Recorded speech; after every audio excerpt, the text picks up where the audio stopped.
Hey, so before we get started, links to the original video and channel are going to be down in the description below, so go ahead and make sure that you check them out. Today we're going to be looking at the Tau. Now, I think this is one of the races that haven't... The Tau and the Drukhari, Eldar, a little bit. Alright, there's quite a few races that I haven't really delved into at all. As far as I know with the Tau is that there were supposed to be ones that I actually initially thought were probably the more good guys, or like if you wanted to pick a good guy race. Everything being for the greater good, but then again, there was quite a bit of points that people brought up that actually were pretty good, and also that they believe in the greater good, but if that means you just killing yourself for no reason, for example, for the greater good, right? So I'm kind of interested to see where I'm going to be lying with these guys, just to kind of see what they're all about, and then make my own opinions and assumptions as to what their role in 40k is. But without wasting too much more time, let's go ahead and get right into the video.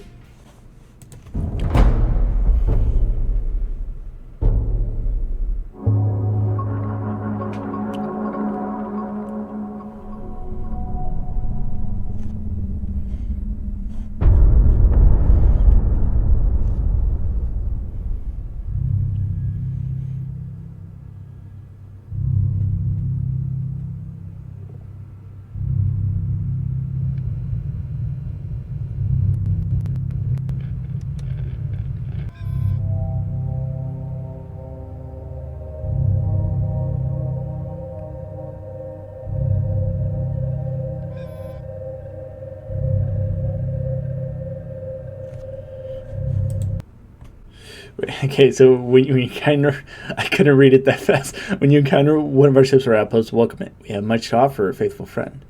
We are 5 castes, one people. All are bound to a dream of bringing a new and better way to the universe. All are working towards the greater good.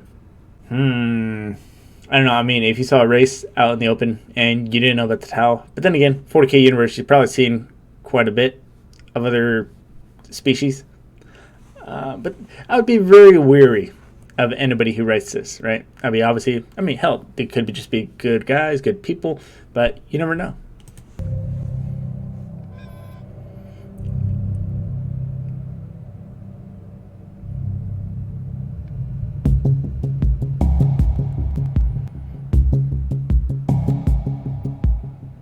While many races in the universe of the 41st millennium have deeply travelled, explored and established a heavy footprint across the galaxy, the same cannot be said for the upstart forces of the Xenos race known as the Tau. They are a comparatively young race who, unlike the Imperium, have developed and advanced their technology, giving significant power to their burgeoning empire. Today we will overview the race known as the Tau. The Tau were originally discovered in the latter part of the 35th millennium by an exploratory fleet of the Adeptus Mechanicus. Okay, before he goes on, as far as the part about expanding their technology and making it go further and further. Now, obviously, I know the Eldar and some of the Imperium of Man knows about the Chaos Gods, right? But do they know? Do the Orcs, Tuska, yeah, obviously he's fighting for Khorne, but do they know, right? This time the Tau were noted and recorded as being a fairly innocuous species who was seen only to have recently begun using simple tools as well as having learned to make, say, fire. They were clearly at the very early stage of development, whereas the Imperium of Man was already reuniting planets it had conquered millennia before. The planet the Tau inhabited at this time was also identified as being usable as a resource world by the Imperium, and at any other time this primitive race would have been subsequently eradicated from the planet, so that it could be prepared and colonized by humanity in preparation for the extraction of its resources. The Tau, though, through a significant amount of luck, would travel a different path. Some might call it fate, for this xenophobic purging by the race of mankind would not occur. Violent warp storms would erupt around the Tau homeworld before the Imperium would have a chance to cleanse the planet, and the outbreak of the Age of Apostasy would descend on humanity as well. This was a power struggle between the Ecclesiarchy and the High Lords of Terror, as well as others who sought to exploit the internal struggles of the Imperium and would additionally prevent any further return to the Tau homeworld. To compound things, and how often this is the case with Imperium record keeping, the planet would be archived and forgotten about, buried in the seas of bound paper and labyrinths of archives that is the Imperial Administratum. The Imperium in short order forgot about these exploratory notations in order to pay far closer attention to more pressing attentions within its own ranks.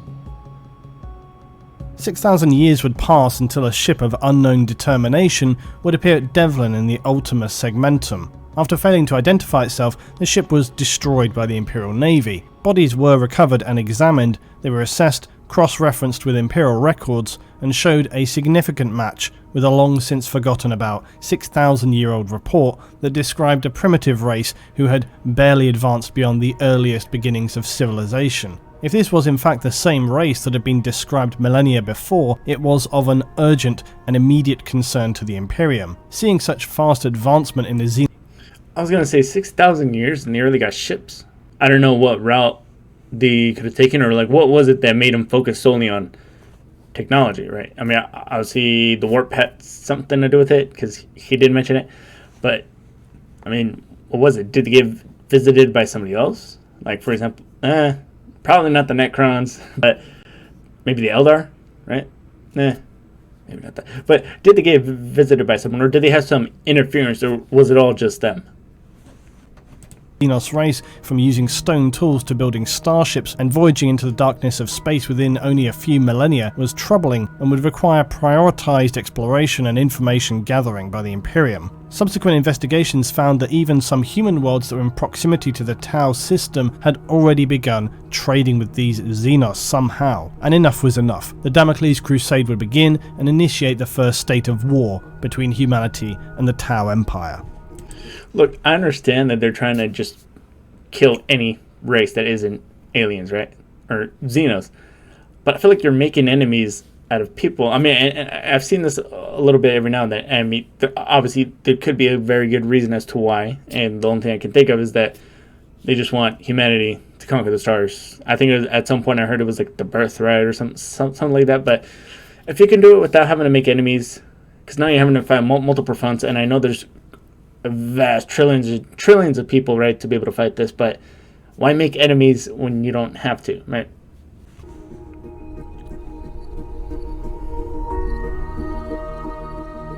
The Tau are an unusual race by the standards of the 41st millennium, for they are neither a race of bloodthirsty, instinct-driven monsters seeking purely an ever-ongoing plague of war, nor are they irrationally xenophobic or choose to base their way of life around some grandiose ideology of either conquering those who resist them or the absolute destruction of all. They do though seek the expansion of their empire, and through force if necessary. For the Tau, all their societal directions are governed by an overarching philosophy they refer to as the greater good. As stated.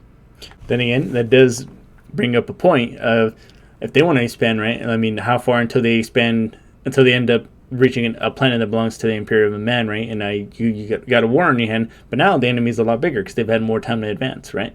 So it kind of comes down to that one thing where it's like, if you want to be, I think I've said it before in a different video, but if you want to ensure things happen in a manner that you believe is going to be like the best way to do things, you've got to put yourself on top to ensure that it happens. Now, if someone has the possibility to take that top, right, then it's a whole lot of more of a power struggle because they've had time to kind of build up. But if you can get rid of them early on, then that trouble is no longer there. It's kind of a weird, fucked up way to look at it.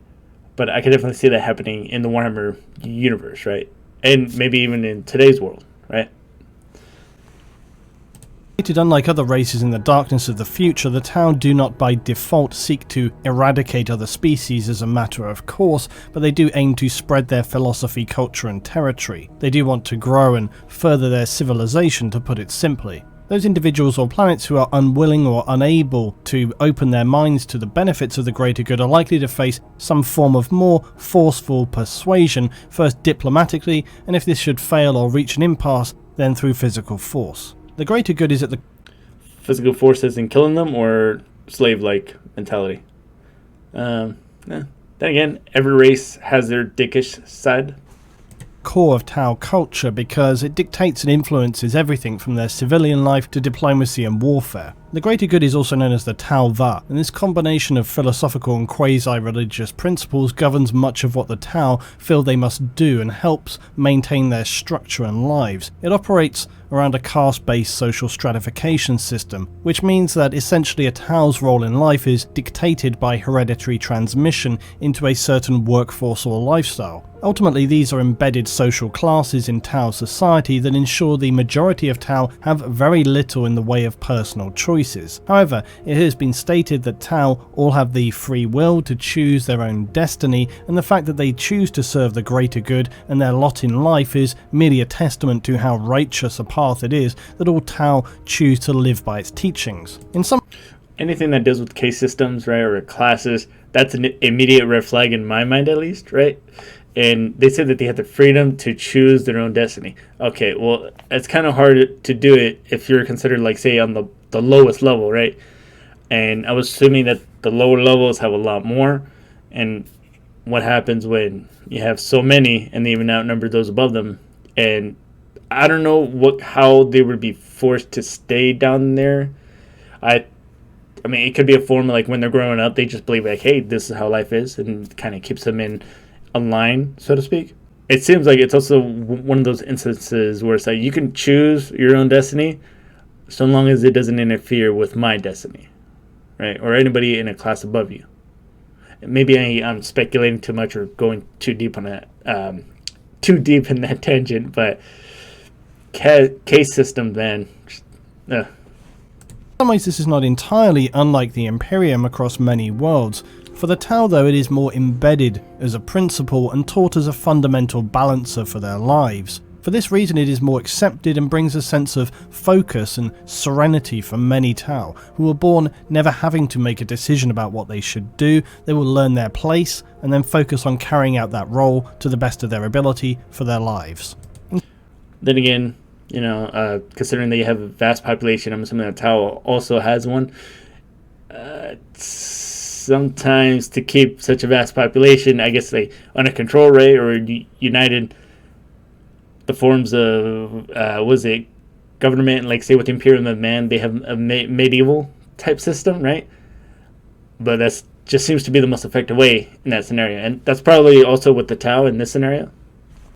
Instead of either destroying or on occasion crushing into submission enemies as the Imperium does, the Tau rather seek to absorb others into their collective. This concept to most of the other races in the galaxy seems entirely unthinkable. However, it has been rumoured that pockets of Imperial forces who have been cut off from all other help, instead of making the correct choice of fighting to the death, and have actually allowed themselves to be absorbed into the Tau Empire and now live within their society. And these individuals are, to the surprise of no one, seen by the servants of the Imperium as heretics, and they should be purged and exterminated at the earliest opportunity, not before likely receiving an extremely thorough interrogation. The fundamental premise of the greater good, generally speaking, is that everyone within the Empire will work to the benefit of everyone else, to better the Tau's position in the galaxy and their collective quality of life. Because of ideals and the way by which the Tau unusually amalgamate other species into their society, they now already contain multiple other species as part of their collective. These include the Kroot, a savage species of bird-like warriors, Vespids, a strange insect-like species who utilize crystalline-based technologies.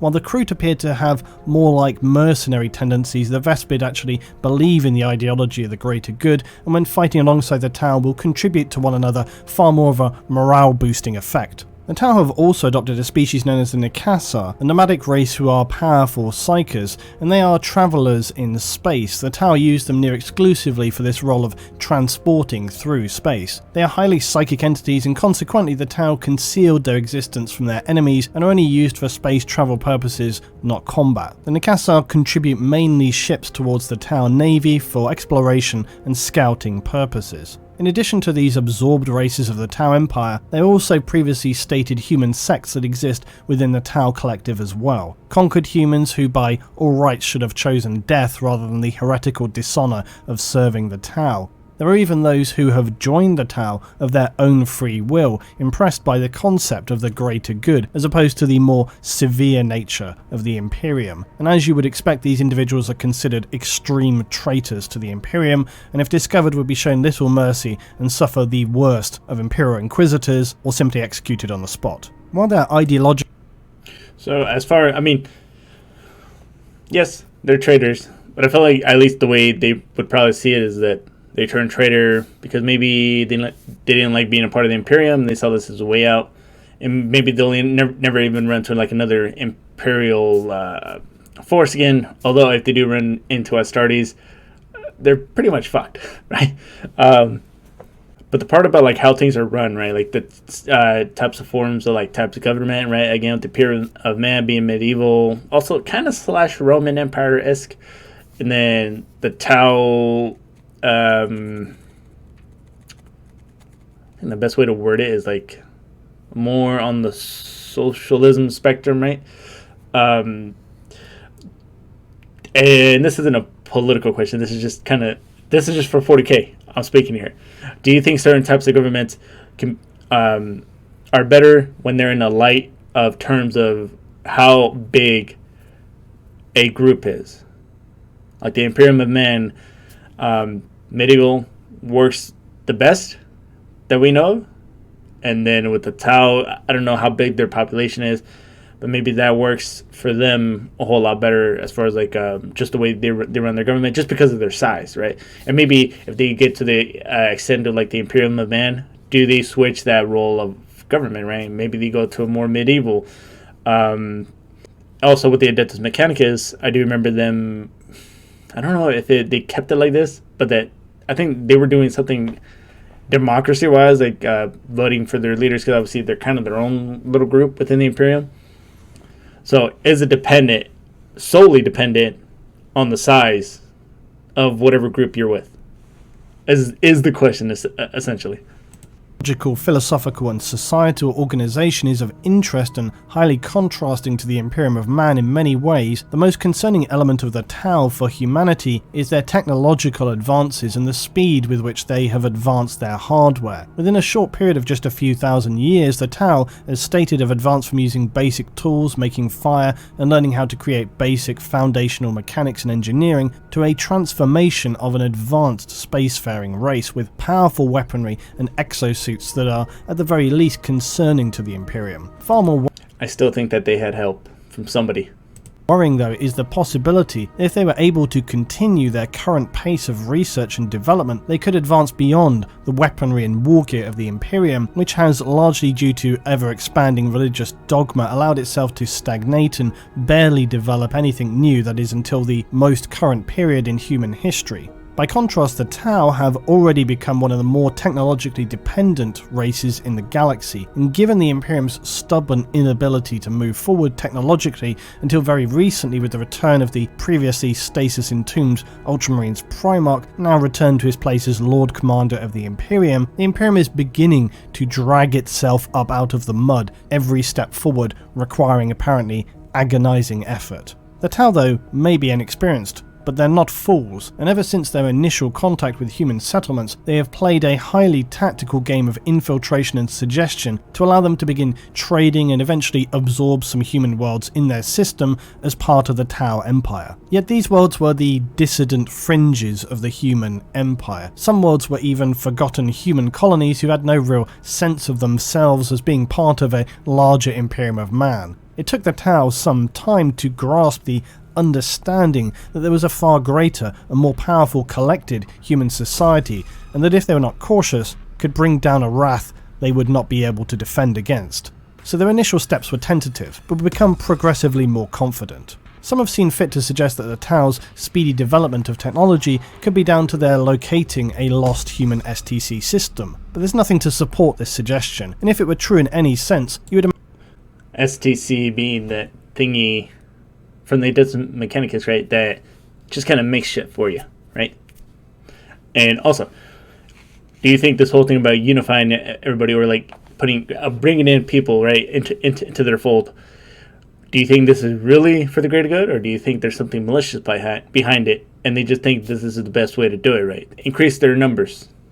Imagine their developments would already be far more advanced than they are. The Tau simply demonstrate what can be achieved by a collective, focused sense of purpose and unified drive towards specifically directed goals. If the Imperium had not critically hamstrung itself in religious dogma and bureaucracy, then it may also have been able to achieve far more than it has done over the past millennia, where instead it allowed itself to decay and rot from the inside. So this threat of being outpaced by an upstart race who should by the Emperor's will have been exterminated millennia ago is a sting in the side of the Imperium, far more than the actual literal impact of the Tau. With that said, it is worth noting that the Tau have already proven their ability to hold the line against the Imperium, only further compounding the sense that the Tau are considered an ever-growing threat to the stability of the Imperium. Perhaps not a critical threat in the current moment to be sure, but it would be more than fair to say that unless things begin to change, the threat the Tau represent, as well as being all too aware of having missed a golden opportunity to eradicate them in the past, down to nothing more than petty human infighting between their internal divisions, mean that the Tau are ever more irritating to the Imperium, and while additionally becoming even more dangerous a threat, the longer mankind waits to crush the Tau, the more difficult and dangerous that task will likely become. Worse though, as Inquisitor Gallius would come to realise that the Tau exhibited a naivety not seen in other races, a distinct lack of understanding of the galaxy, its events and their place in it. Their technological advancements were matched only by their ignorance in the dangers of over-reliance on technology. Such things brought to the Inquisitor's mind scripts that he had read that described mankind before the Dark Age of technology. And while so much knowledge of this time is lost, it is believed that mankind's fundamental faith in technology and the over-reliance on machines caused the downfall of humanity and threatened to spread out beyond. If the Tau were already on a path to developing ever more advanced technology, it was surely only a matter of time before they began to develop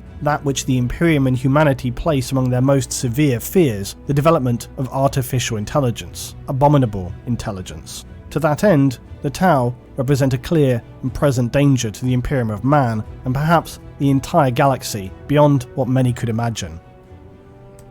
Okay, so now it really makes sense as to why they want to take these dudes out. If they were to keep the event, I mean, I don't remember the Eldar ever doing that. I mean, obviously their form of technology could be a different way that we would create ours, but no form of AI, as far as I remember. Now, is the Tau at the same level as far as the Imperium of Man? Like, in terms of technology, are they higher or are they lower? Are they catching up to them? I'm going to assume at the very least the same level, if not higher, possibly. But they probably just don't have the numbers, right? And obviously I know their bodies are supposed to be more squishier. I think Brecky mentioned it. But it would be interesting to see what would happen if they do create AI and maybe they actually perfect it, right? Maybe nothing goes wrong. Or maybe this brings on a whole nother race again, and maybe the Tau aren't able to stop it, and then the AI just become another playable faction, within the universe. I don't know if AI ever was technically, because they were a part of the Imperium of Man, but you never know. I mean, it could happen story-wise.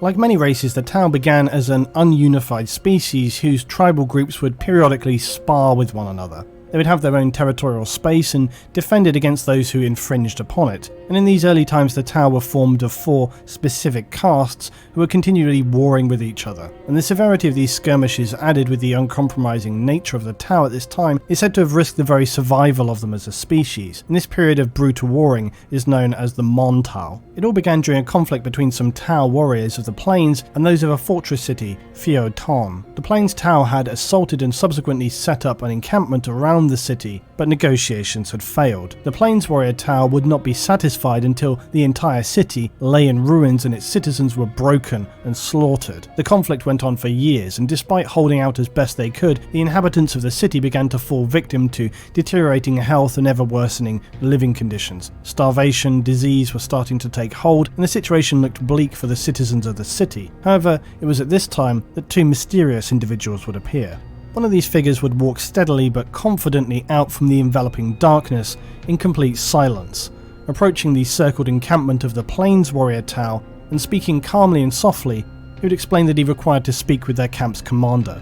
The guards to the camp found themselves unexplainably compelled to comply by this figure's confident and authoritative use of language. At the same time, another similar guard would appear in the besieged city and approach the guards within. When questioned as to how he'd been able to enter the lockdown city, he simply refused to answer, but instead requested to speak directly with the Castellan of the fortress city. Despite the years of bitter fighting between the two groups of Tau, the strangers came into the centre of the conflict with a dignified sincerity and overwhelming calm confidence about them that radiated onto those around them. This strength of presence, combined with their skillful abilities in diplomacy, left both the attackers and defenders ready to begin new peace negotiations within hours. The gates of the city were swung open, and as the party of defending Tau walked out for the first time in years, a party from the encamped Plains Tau also approached. These mysterious strangers initiated the first talks between these sides in years, and as they spoke, they would highlight the positive traits of both sides, and that if they could only consider uniting their strengths together, they could, instead of slowly weakening one another, achieve a form of collective forward progression that would be a greater good for all. This description obviously skims what must have been a more powerful event than just such simple words. The two figures had a certain power over the other Tau around them, and as they spoke to their philosophy extensively beneath a pure white moon that illuminated the figures as they talked long into the night, and as the sun broke over the horizon the next day, a previously unthinkable situation had been achieved. A truce had been drawn between the two warring sides.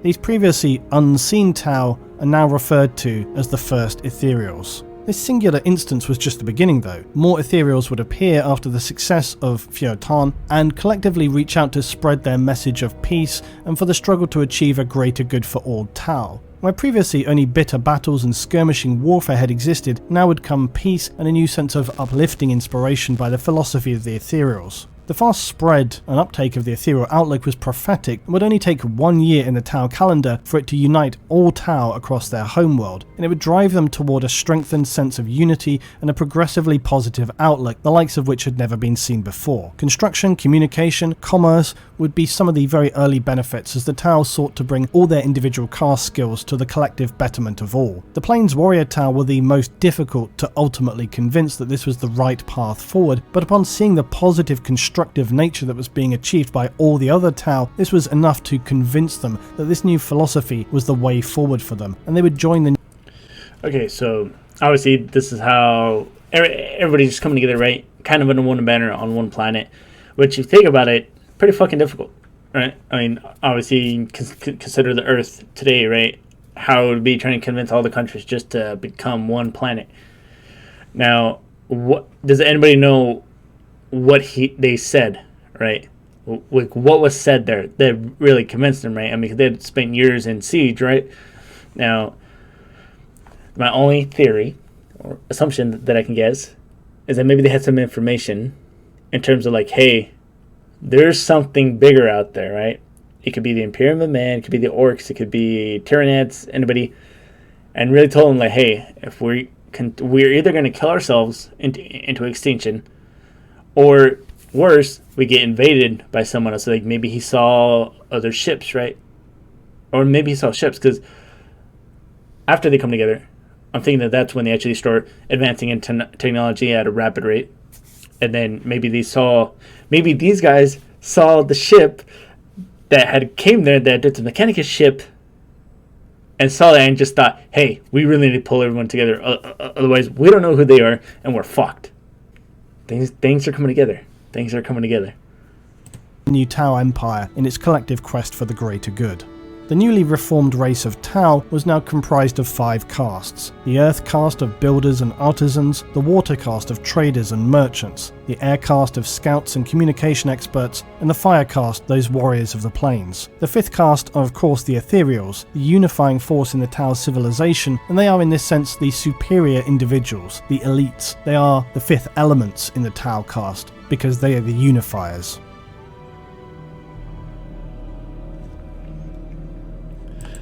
Before the dark realities, for some reason I think of the ethereals, as he was saying. For some reason, a little piece of me wants to imagine that they have some kind of power, maybe. Maybe it's psychic abilities. Maybe psychic abilities, right? I mean, obviously, I know that they can range from what they can do. Maybe that's what they used. Maybe they have some form of, to quote SAP, mimetic effects into changing how people think or messing with someone's mind to be like, hey, let's work together, right? Psychic abilities could be very possible. Unfortunately, while this all sounds very positive and progressive for the Tau, there are, it seems, more sinister and speculative elements to the ethereals. Many theories whirl as to their origin, one being that the Eldar have genetically influenced them so as to have a role in the direction of the general Tau populace and get them moving in a forward direction, so it was the Eldar that possibly had something to do. I've been right, or I've been more right than usual lately. So the Eldars are third party. Have another force that would assist in dealing with the many threats of the galaxy, including the Imperium, Orcs, Chaos, and so on. There is, though, little direct evidence of this. The possibility of the Eldar having seen potentially some early race and then taken the initiative to spark their forward evolution is quite a delicious theory when you consider that the end goals of this could be for the Eldar to try and ensure that if they don't survive the horrors that are consuming the galaxy, there remains another force to contend with. And more importantly, a force that do not make the same mistakes that they themselves have, a society focused around a cooperative, shared goal instead of individualized selfish desires which near totally destroyed the Eldar race. Secondly, to create a species who have near to no presence in the warp, and are as such considerably more resistant to the dangers of the Chaos Gods and the warp itself, something which has already ruined the Eldar multiple times over, as they themselves were seeded and guided by the Old Ones with the goal of deliberately forging a race of powerful psychers. All of this, though, highly speculative and based on very few fragments of interpretation, so it's anybody's guess as to their true origin, and perhaps it is ultimately, as is usually the case, all the more a banal explanation. Perhaps one day we'll know the truth. The more disturbing aspect of Tau society, though, has revealed itself over time, and is far from being a theory. It's surely clear now for all to see, no matter how unpalatable the truth may be to Tau loyalists. Alright, so let's go ahead and talk about that for a minute. Now, yes, we stopped it right before he was going to get into the more darker side of the Tau, but there was a lot of things, and there were a lot of things that came up that I didn't think were going to. I mean, obviously, I've heard very many different things about the Tau. Some like them, some don't. I heard they're not very well liked in the tabletop version, just because, you know, people just keep their distance and roll the dice. Bam. Yeah. But the part about, I mean, so they said a part about the Eldar as far as them saying that them being the third party as to maybe what jump started them. Yeah, it's only a theory and there's not a whole lot of evidence. I think it would make sense if they did. I mean, unless the Tau were just on a whole nother level and these ethereals, maybe these ethereals are Eldars in disguise. Maybe only the ethereals are really genetically messed with as far as the Eldar, right? Anything, I mean, it could be interspecies, although I don't know how that would work. But there's had to be some kind of, even in 40K standards, some kind of influence, right? Or something that happened that helped them do this. Because I don't think they could have done them by themselves. And as far as seeing, like, kind of like what's going to happen here, as far as the darker stuff that they're probably going to be into, and what dark things that the ethereals might come up as, we'll see that in the part 2 part of this video. But I also did find it interesting as well, as at no point did anyone ever question where these ethereals came from, like within Tau society. Or did they just see it as, I guess, quote unquote, like a messiah for them, right? Like, nobody had questions like, hey, who the hell are you? Where'd you come from? What are you doing here? But in any case, though, that's going to go ahead and do it for this video. Don't forget to like, subscribe, it really does help me a lot. Hit that dislike button if you didn't like it, and leave me a little comments to maybe what it was. But until then, I'll see you all in the next video. Bye.